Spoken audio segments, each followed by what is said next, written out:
அவங்கள இறங்க சொல்லுங்களேன். ஆவாரங்குளம் ஆவாரங்குளம் நான் பயந்தவன்.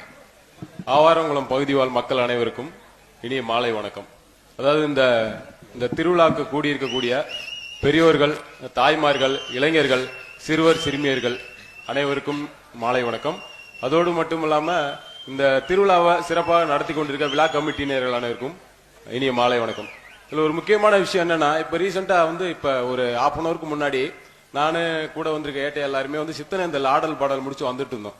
வந்துட்டு இருக்கும் போது பாத்தீங்கன்னா 2 பைக்ல ட்ரிபிள்ஸ், அந்த ட்ரிபிள்ஸ்ல வந்துட்டு இருக்கவன் ஒருத்தன் வண்டியில பெட்ரோல் இல்லாம இன்னொருத்த அதை டோ பண்ணி வந்துட்டு இருந்தான். என்னடா தம்பி பெட்ரோல் இல்லாம 2 பேர் 6 பேர் போறானுங்க, 2 பைக்ல ட்ரிபிள்ஸ், எங்கடா போற அப்படின்னு கேட்டேன். ராதாகிருஷ்ணன் நாடகம் பார்க்க போறோம் அப்படின்னா பார்த்த உடனே சரி ரைட் ஓகே, ஒரு நல்ல விஷயத்துக்காக போறா, ரைட் போ அப்படின்னு சொல்லி அனுப்பிவிட்டேன். எதுக்காக சொல்ல வரேன்னா, அதாவது இந்து சமயம் அப்படின்றது பாத்தீங்கன்னா இது ஒரு வரைமுறைகளுக்கு உட்பட்டது அல்ல. நல்லா தெரிஞ்சுக்கணும். இந்து சமயம், இந்து மதம் அப்படின்றது ஒரு வரைமுறைக்கு உட்பட்டது அல்ல.